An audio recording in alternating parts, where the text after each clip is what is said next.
Dicen que el tiempo cura todo, pero hay escenas que vuelven a doler como el primer día. Y hoy vas a descubrir por qué algunos de los rostros que tanto amaste en Pasión de Gavilanes se fueron de este mundo de la forma más inesperada. Tal vez no lo sepas, pero detrás de muchas de las sonrisas que veías en pantalla, había batallas silenciosas, tragedias fuera de cámaras y despedidas que nadie vio venir.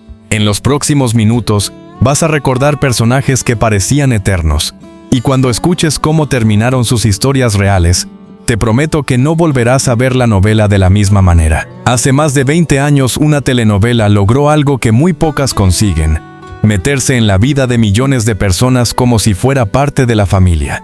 Pasión de Gavilanes no era solo una historia de amor y venganza, era la rutina de las tardes, la excusa para sentarse frente al televisor, para discutir por quién era el más guapo, por quién hacía más rabiar, por quién nos sacaba carcajadas. La historia de los hermanos Reyes y las hermanas Elizondo cruzó fronteras y generaciones.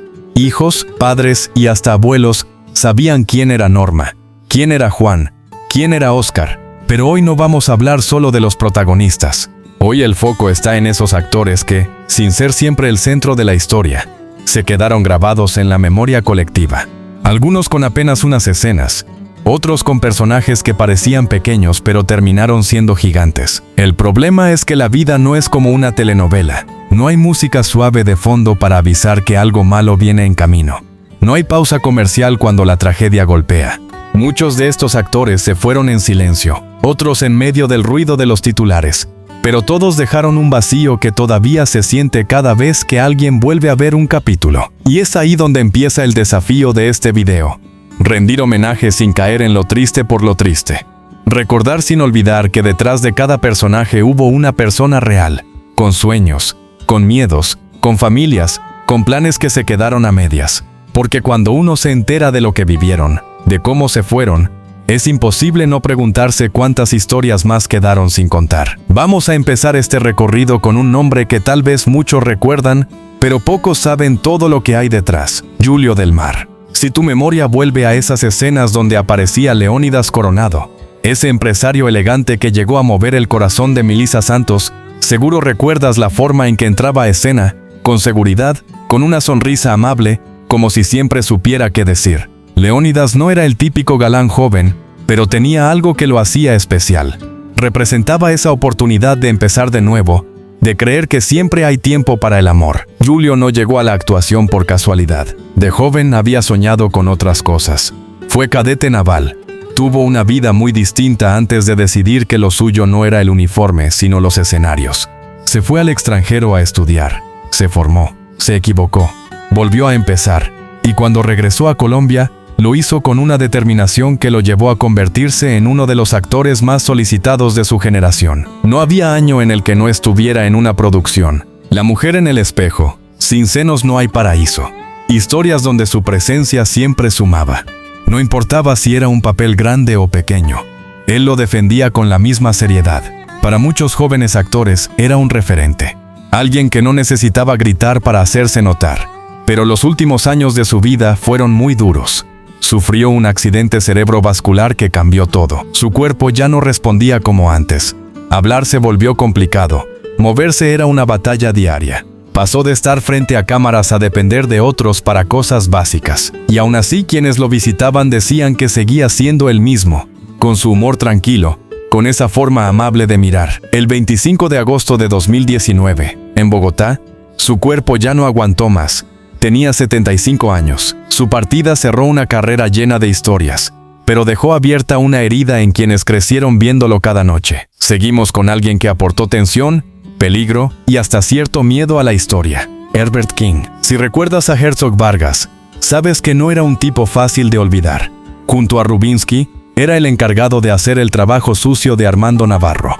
Extorsiones, amenazas, peleas. Cada vez que aparecía, algo malo estaba por pasar. Era uno de esos villanos que hacen que uno apriete los dientes y se pegue más al televisor. Herbert nació en Santa Marta, pero su camino lo llevó lejos. Estudió actuación en Inglaterra, y cuando volvió a Colombia traía una mezcla de disciplina y carácter que se notaba en cada escena. Rápidamente se convirtió en ese actor al que llamaban cuando necesitaban a alguien fuerte, intimidante, con presencia. Pedro el Escamoso. Nuevo rico, nuevo pobre, sin senos no hay paraíso. Siempre estaba ahí, siempre dejando marca. Y aunque muchos lo conocían solo por sus papeles duros, quienes compartieron con él fuera de cámaras dicen que era todo lo contrario. Un hombre cercano, familiar, muy orgulloso de su sobrino, el futbolista Radamel Falcao García. Aunque jamás usó eso para presumir, su muerte fue tan repentina que nadie estaba preparado. El 2 de agosto de 2018, en Bogotá, sufrió un infarto fulminante. Tenía 54 años. Su esposa contó después que sus últimas palabras fueron: "Creo que no puedo más". Una frase simple, pero que duele como un golpe directo al pecho. Colombia despertó ese día con la noticia de que uno de sus actores más sólidos se había ido sin avisar, dejando escenas inconclusas y un montón de colegas preguntándose cómo alguien tan lleno de vida pudo apagarse de un momento a otro. Ahora pasamos a un verdadero maestro, Fernando Corredor. En Pasión de Gavilanes fue Calixto Uribe, el esposo de Raquel, el hombre bueno que cargaba con secretos que no eran suyos. Su personaje vivía con el peso de una verdad que no conocía del todo, sobre el origen de Ruth, y eso lo hacía caminar siempre con una mezcla de amor y dolor. Fernando no fue un actor más. Fue uno de esos nombres que estuvieron ahí desde que la televisión colombiana daba sus primeros pasos. Más de 50 años de carrera, pasando por teatro, cine y televisión. Podía ser galán, villano, padre amoroso o enemigo cruel. Y siempre creíble. La saga, Negocio de Familia, Escobar, El Patrón del Mal.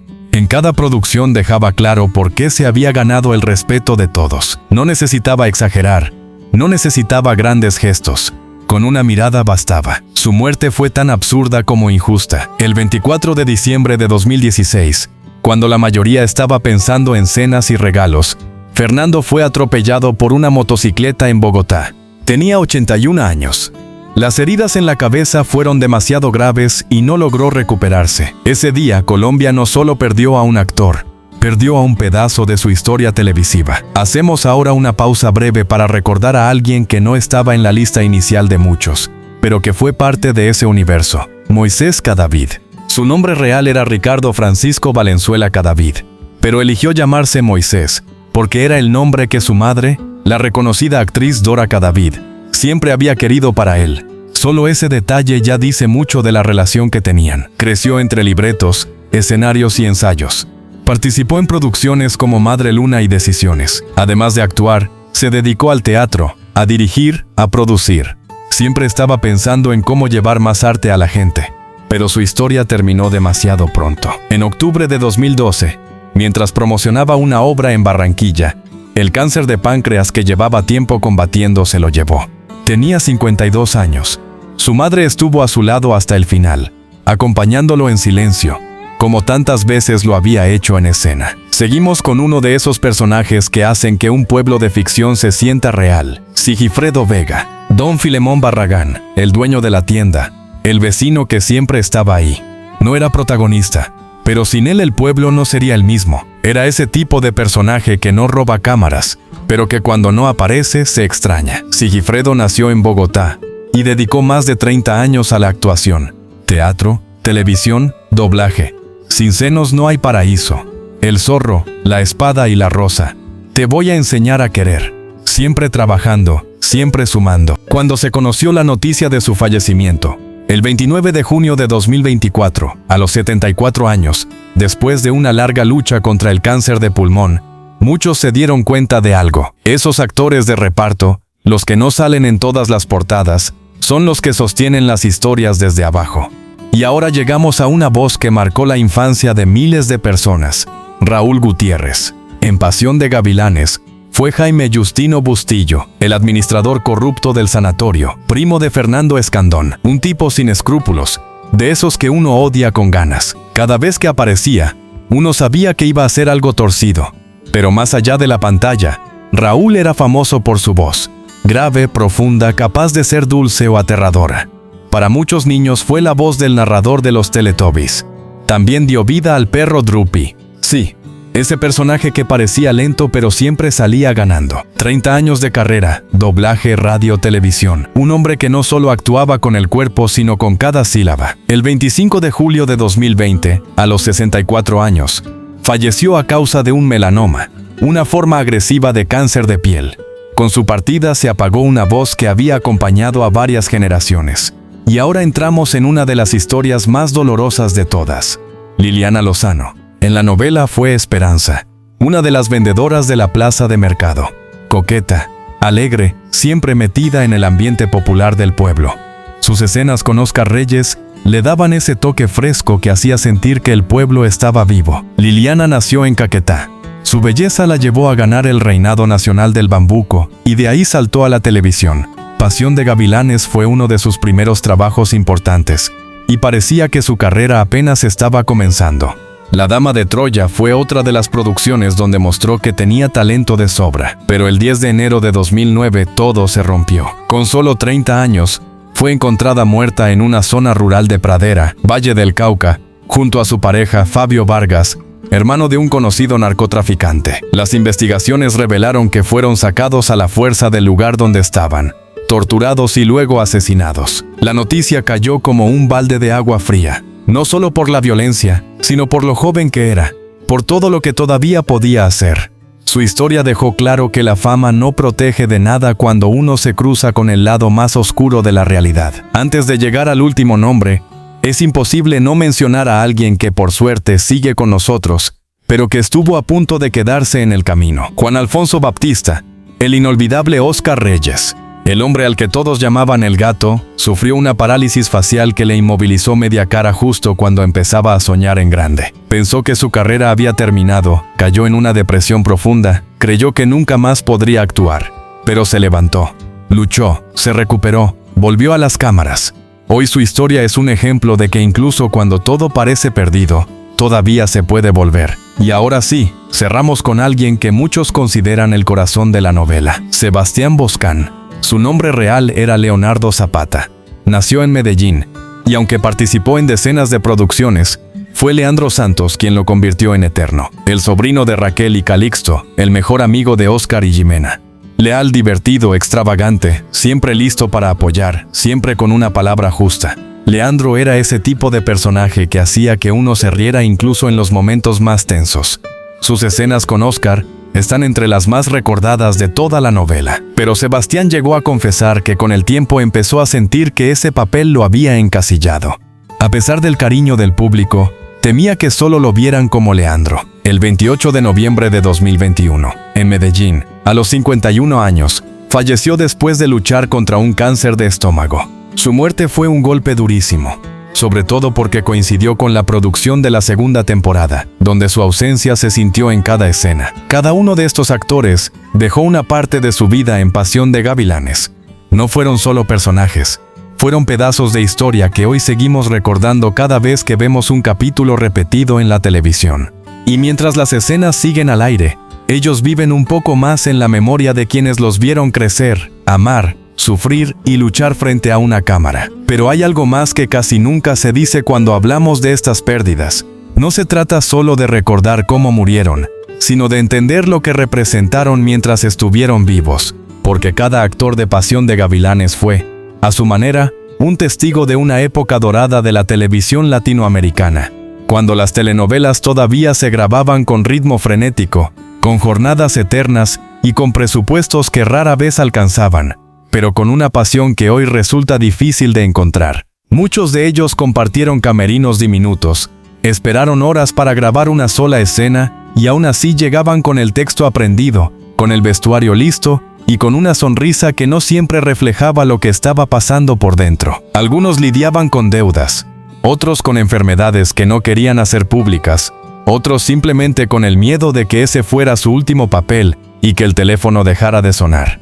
En los pasillos de los estudios se hablaba de proyectos que nunca se hicieron, de personajes que iban a tener más peso en la historia y terminaron desapareciendo del libreto, de contratos que no se renovaron y de promesas que se quedaron en el aire. Pero también se hablaba de sueños, de dirigir, de escribir, de volver al teatro, de montar una escuela para formar a los que venían detrás. Quizás por eso duele tanto ver los capítulos antiguos, porque uno ya no mira solo la trama. Empieza a fijarse en los detalles, en la mirada cansada de alguien que, en ese momento, estaba luchando contra una enfermedad, en la risa de otro que poco tiempo después no estaría, en la energía de una actriz joven que no sabía que su futuro iba a ser tan corto. Pasión de Gavilanes fue un fenómeno porque se construyó con personas reales, no con estatuas, personas que se equivocaban, que se enfermaban, que se enamoraban, que discutían y que también se reconciliaban. Personas que hoy ya no están, pero que siguen apareciendo cada tarde en la pantalla, como si el tiempo no hubiera pasado. Y ahí está la paradoja más fuerte. Mientras nosotros envejecemos, ellos se quedan congelados en una versión eterna de sí mismos. Julio del Mar seguirá entrando a escena con su traje impecable. Herbert King seguirá imponiendo respeto con solo aparecer en plano. Fernando Corredor seguirá caminando con esa dignidad silenciosa que lo caracterizaba. Liliana Lozano seguirá sonriendo en la plaza como si nada malo pudiera alcanzarla. Tal vez por eso este tipo de videos no son solo homenajes, son pequeños actos de justicia. Una manera de decirles gracias cuando ya no pueden escucharlo.